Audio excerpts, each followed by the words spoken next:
안녕하세요. 책 읽는 문학관 여운입니다. 오늘 낭독해드릴 작품은 김유정님의 동백꽃입니다.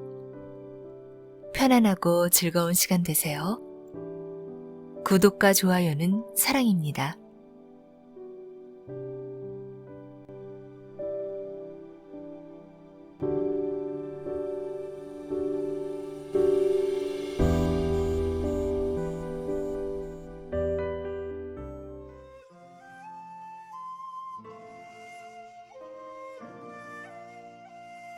동백꽃 김유정.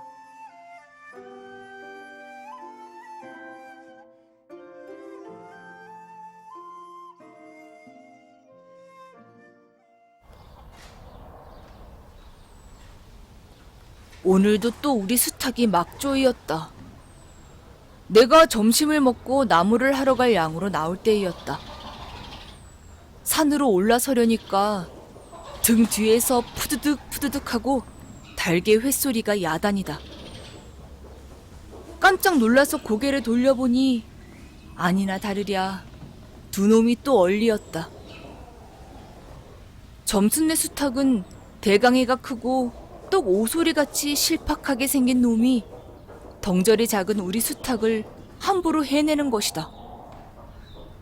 그것도 그냥 해내는 것이 아니라 푸드득하고 면도를 쪼고 물러섰다가 좀 사이를 두고 또 푸드득하고 모가지를 쪼았다.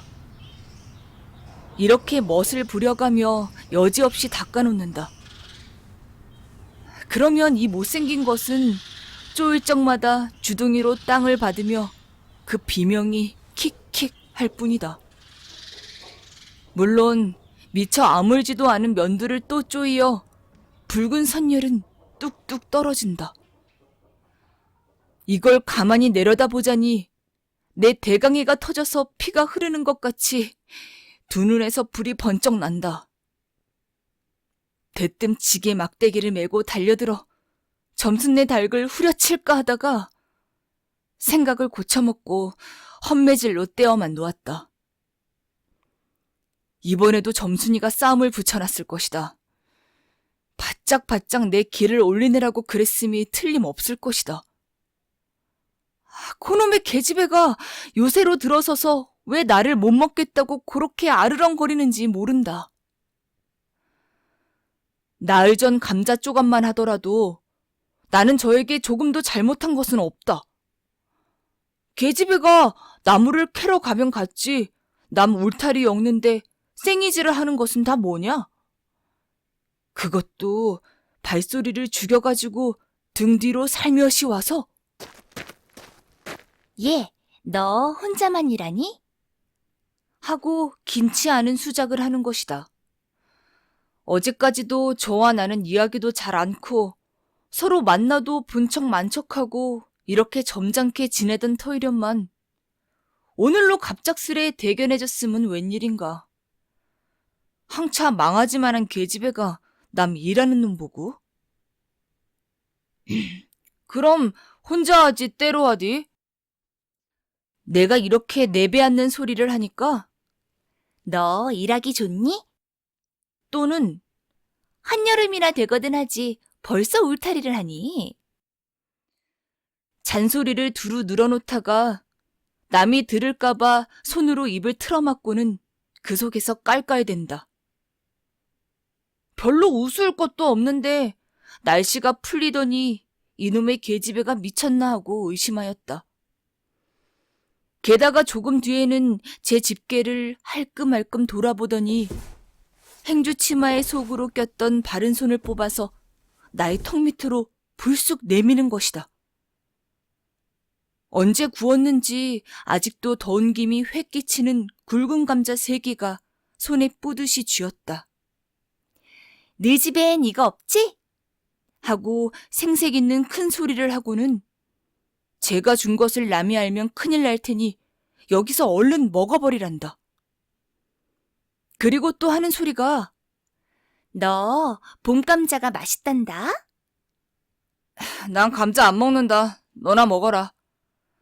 나는 고개도 돌리려 하지 않고 일하던 손으로 그 감자를 도로 어깨 너머로 쑥 밀어버렸다. 그랬더니 그래도 가는 기색이 없고 뿐만 아니라 새근새근하고 심상치 않게 숨소리가 점점 거칠어진다. 이건 또 뭐야 싶어서 그때서야 비로소 돌아다 보니 나는 참으로 놀랐다. 우리가 이 동리에 들어온 것은 근 3년째 되어오지만 여태껏 가무잡잡한 점순이의 얼굴이 이렇게까지 홍당무처럼 새빨개진 법이 없었다. 게다 눈에 독을 올리고 한참 나를 요렇게 쏘아보더니 나중에는 눈물까지 어리는 것이 아니냐. 그리고 바구니를 다시 집어들더니 이를 꼭 악물고는 엎어질 듯 자빠질 듯 논뚝으로 휑하게 달아나는 것이다. 어쩌다 동리 어른이 너 얼른 시집 가야지 하고 웃으면 염려마셔요. 갈 때 되면 어련히 가려고. 이렇게 천연덕스레 받는 점순이었다. 본시 부끄럼을 타는 계집애도 아니려니와 또한 분하다고 눈에 눈물을 보일 얼병이도 아니다. 분하면 차라리 나의 등허리를 바구니로 한번 모질게 후려세리고 달아날지언정. 그런데 고약한 그 꼴을 하고 가더니 그 뒤로는 나를 보면 잡아먹으려고 길을 복복 쓰는 것이다. 서로 주는 감자를 안 받아 먹은 것이 실례라 하면 주면 그냥 주었지 너 집엔 이거 없지는 다 뭐냐. 그렇잖아도 저희는 마름이고 우리는 그 손에서 배제를 얻어 땅을 부침으로 일상 굽실거린다. 우리가 이 마을에 처음 들어와 집이 없어서 곤란으로 지낼 때 집터를 빌리고 그 위에 집을 또 짓도록 마련해 준 것도 점순네의 호의였다. 그리고 우리 어머니 아버지도 농사 때 양식이 달리면 점순네한테 가서 부지런히 구워다 먹으면서 인품 그런 집은 다시 없으리라고 침이 마르도록 칭찬하곤 하는 것이다. 그러면서도 17씩이나 된 것들이 수근수근하고 붙어다니면 동리의 소문이 사납다고 주의를 시켜준 것도 또 어머니였다. 왜냐하면 내가 점순이하고 일을 저질렀다가는 점순네가 노할 것이고 그러면 우리는 땅도 떨어지고 집도 내쫓기고 하지 않으면 안 되는 까닭이었다. 그런데 이놈의 계집애가 까닭 없이 길을 복복 쓰며 나를 말려 죽이려고 드는 것이다. 눈물을 흘리고 간 다음날 저녁나절이었다. 나무를 한 짐 잔뜩 지고 산을 내려오려니까 어디서 닭이 죽는 소리를 친다. 이거 네 집에서 닭을 잡나 하고 점순내 울대로 돌아오다가 나는 고만 두 눈이 둥그레졌다. 점순이가 저희 집 봉당에 홀로 걸터 앉았는데 이게 치마 앞에다 우리 씨암탉을 꼭 붙들어 놓고는 이놈의 닭 죽어라, 죽어라. 요렇게 안팡스레 패주는 것이 아닌가. 그것도 대가리나 치면 모른다마는 아주 알도 못 낳으라고 그 볼기짝개를 주먹으로 콕콕 쥐어박는 것이다. 나는 눈에 쌍심지가 오르고 사지가 부르르 떨렸으나 사방을 한번 휘돌아보고야 그제서 점순이 집에 아무도 없음을 알았다. 잡은 참지게 막대기를 들어 울타리에 중턱을 후려치며 이놈의 계집애! 남의 닭 알 못 낳으라고 그러니? 하고 소리를 빽 질렀다. 그러나 점순이는 조금도 놀라는 기색이 없고 그대로 의젓이 앉아서 제 닭 가지고 하듯이 또 죽어라 죽어라 하고 패는 것이다. 이걸 보면 내가 산에서 내려올 때를 겨냥해가지고 미리부터 닭을 잡아가지고 있다가 너 보란 듯이 내 앞에 죄 지르고 있음이 확실하다. 그러나 나는 그렇다고 남의 집에 뛰어들어가 계집애하고 싸울 수도 없는 노릇이고 형편이 썩 불리함을 알았다. 그래, 닭이 맞을 적마다 지게 막대기로 울타리나 후려칠 수밖에 별 도리가 없다. 왜냐하면 울타리를 치면 칠수록 울섭이 물러앉으며 뼈대만 남기 때문이다. 허나 아무리 생각하여도 나만 믿지는 노릇이다. 야, 이년아! 남의 닭 아주 죽일 터이냐? 내가 도끼 눈을 뜨고 다시 꽥 호령을 하니까 그제야 울타리께로 쪼르르 오더니 울 밖에 서 있는 나의 머리를 겨누고 닭을 내팽개친다. 에이, 더럽다. 더럽다. 더러운 걸 널더러 입대 끼고 있으랬니? 망할 개지매년 같으니. 하고 나도 더럽단 듯이 울타리깨를 휑하게 돌아내리며 약이 오를 대로 다 올랐다 라고 하는 것은 암탉이 풍기는 서슬에 나의 이맛배기에다 물지똥을 찍 깔겼는데 그걸 본다면 알집만 터졌을 뿐 아니라 골병은 단단히 든 듯 싶다. 그리고 나의 등 뒤를 향하여 나에게만 들릴 듯 말 듯한 음성으로 이 바보 녀석아. 얘, 너 베넷병신이지? 그만도 좋으련만. 얘, 너 네 아버지가 고자라지? 뭐? 우리 아버지가 그래 고자야? 할 양으로 열번거지가 나서 고개를 획 돌려 바라봤더니 그때까지 울타리 위로 나와 있어야 할 점순이의 대가리가 어디 갔는지 보이지를 않는다. 그러다 돌아서서 오자면 아까의 한 욕을 울 밖으로 또 퍼붓는 것이다. 욕을 이토록 먹어가면서도 대거리 한마디 못하는 걸 생각하니 돌뿌리에 채어 발톱 밑이 터지는 것도 모를 만치 분하고 급기야는 두 눈에 눈물까지 불끈 내솟는다. 그러나 점순이의 치매는 이것뿐이 아니다. 사람들이 없으면 틈틈이 제 집 수탉을 몰고 와서 우리 수탉과 싸움을 붙여놓는다. 제 집 수탉은 썩 험상궂게 생기고 쌈이라면 회를 치는 고로 을에 이길 것을 알기 때문이다. 그래서 툭하면 우리 수탉이 면두며 눈깔이 피로 흐드르하게 되도록 해놓는다. 어떤 때에는 우리 수탉이 나오지를 않으니까 요놈의 계집애가 모이를 쥐고 와서 꿰어내다가 싸움을 붙인다. 이렇게 되면 나도 다른 배차를 차리지 않을 수 없다. 하루는 우리 수탉을 붙들어가지고 넌지시 장독계로 갔다. 쌈닭에게 고추장을 먹이면 병든 황소가 살모사를 먹고 용을 쓰는 것처럼 기운이 뻗친다 한다. 장독에서 고추장 한 접시를 떠서 닭 주둥아리께로 들이밀고 먹여보았다. 닭도 고추장의 맛을 들였는지 거스르지 않고 거의 반 접시 턱이나 곧잘 먹는다. 그리고 먹고 금새는 용을 못 쓸 터이므로 얼마쯤 기운이 들도록 회 속에다 가두어 두었다. 밭에 두엄을 두어짐 전해고 나서 쉴 참에 그 닭을 안고 밖으로 나왔다.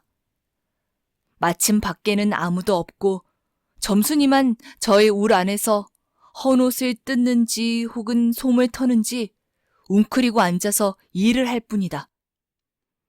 나는 점순네 수탉이 노는 밭으로 가서 닭을 내려놓고 가만히 맥을 보았다. 두 닭은 여전히 얼리어 쌈을 하는데 처음에는 아무 보람이 없다. 멋지게 쪼는 바람에 우리 닭은 또 피를 흘리고 그러면서도 날개 쭉지만 푸드득 푸드득하고 올라뛰고 뛰고 할 뿐으로 제법 한번 쪼아보지도 못한다. 그러나 한 번은 어쩐 일인지 용을 쓰고 펄쩍 뛰더니 발톱으로 눈을 하비고 내려오며 면들을 쪼았다. 큰 닭도 여기에는 놀랐는지 뒤로 멈시라며 물러난다. 이 기회를 타서 작은 우리 수탉이 또 날쌔게 덤벼들어 다시 면들을 쪼니 그제서는 감대에 사나운 그 대강이에서도 피가 흐르지 옷을 수 없었다. 옳다 알았다. 고추장만 먹이면 되는구나 하고 나는 속으로 아주 쟁그라워 죽겠다. 그때에는 뜻밖의 내가 닭쌈을 붙여놓는데 놀라서 울 밖으로 내다보고 섰던 점순이도 입맛이 쓴지 눈살을 찌푸렸다. 나는 두 손으로 볼기짝을 두드리며 연방 잘한다! 잘한다! 하고 신이 머리끝까지 뻗치었다. 그러나 얼마 되지 오사서 나는 넋이 풀리어 기둥같이 묵묵히 서 있게 되었다. 왜냐하면 큰 닭이 한 번 쪼인 안가품으로 호들갑스레 연거푸 쪼는 서슬에 우리 수탉은 찔끔 못하고 막 고른다. 이걸 보고서 이번에는 점순이가 깔깔거리고 되도록 이쪽에서 많이 들으라고 웃는 것이다. 나는 보다 못하여 덤벼들어서 우리 수탉을 붙들어가지고 도로 집으로 들어왔다. 고추장을 좀 더 먹였더라면 좋았을걸. 너무 급하게 쌈을 붙인 것이 퍽 후회가 난다. 장독깨로 돌아와서 다시 턱 밑에 고추장을 들이댔다. 흥분으로 말미암아 그런지 당초에 먹질 않는다. 나는 할 일 없이 닭을 반드시 누이고 그 입에다 관련 물뿌리를 물리었다. 그리고 고추장 물을 타서 그 구멍으로 조금씩 들이부었다. 닭은 좀 괴로운지 킥킥하고 재채기를 하는 모양이나 그러나 당장의 괴로움은 매일같이 피를 흘리는데 될 게 아니라 생각하였다. 그러나 한두어 종지가량 고추장 물을 먹이고 나서는 나는 고만 풀이 죽었다. 싱싱하던 닭이 왜 그런지 고개를 살며시 뒤틀고는 소나기에서 뻗으러지는 것이 아닌가. 아버지가 볼까 봐서 얼른 회에다 감추어 두었더니 오늘 아침에서야 겨우 정신이 든 모양 같다. 그랬던 걸 이렇게 오다 보니까 또 쌈을 붙여놓으니 이 망할 계집애가 필연 우리 집에 아무도 없는 틈을 타서 제가 들어와 회에서 꺼내가지고 나간 것이 분명하다. 나는 다시 닭을 잡아다 가두고 염려스러우나 그렇다고 산으로 나무를 하러 가지 않을 수도 없는 형편이었다. 소나무 삭정이를 따며 가만히 생각해보니 암만 해도 고년의 목쟁이를 돌려놓고 싶다. 이번에 내려가면 망할년 등줄기를 한번 되게 후려치겠다 하고 싱둥벙둥 나무를 지고는 불이 나게 내려왔다. 거지반 집에 다 내려와서 나는 호두기 소리를 듣고 발이 딱 멈추었다. 산기슭에 널려있는 굵은 바윗돌 틈에 노란 동백꽃이 소보록하니 깔려왔다. 그 틈에 끼어 앉아서 점순이가 청승맞게 실이 호두기를 불고 있는 것이다. 그보다 더 놀란 것은 그 앞에서 또 푸드득 푸드득 하고 들리는 닭의 횟소리다. 필연코 요년이 나의 약을 올리느라고 또 닭을 집어내다가 내가 내려올 길목에다 쌈을 식혀놓고 저는 그 앞에 앉아서 천연스레 호두기를 불고 있음에 틀림없으리라. 나는 약이 오를 대로 다 올라서 두 눈에서 불과 함께 눈물이 퍽 쏟아졌다. 나무지게도 벗어놓을 수 없이 그대로 내동댕이 치고는 지게 막대기를 뻗치고 허둥지둥 달려들었다. 가까이 와보니 과연 나의 짐작대로 우리 수탉이 피를 흘리고 거의 빈사지경에 이르렀다. 닭도 닭이려니와 그러함에도 불구하고 눈 하나 깜짝 없이 그대로 앉아서 호두기만 부는 그 꼴에 더욱 치가 떨린다. 동리에서도 소문이 났거니와 나도 한때는 걱실걱실이 일 잘하고 얼굴 예쁜 계집애인 줄 알았더니 시방 보니까 그 눈깔이 꼭 여우새끼 같다. 나는 대뜸 달려들어서 나도 모르는 사이에 큰 수탉을 단매로 때려 엎었다. 닭은 푹 엎어진 채 다리 하나 꼼짝 못하고 그대로 죽어버렸다.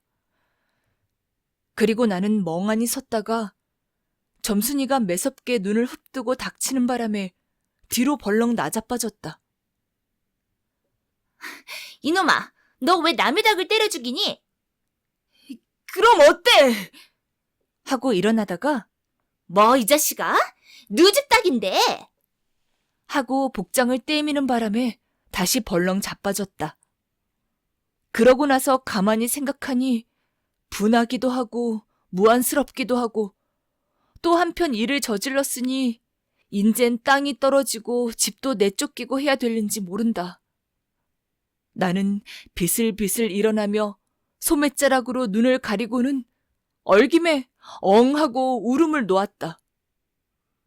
그러다 점순이가 앞으로 다가와서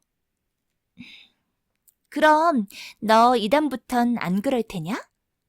하고 물을 때에야 비로소 살 길을 찾은 듯 싶었다.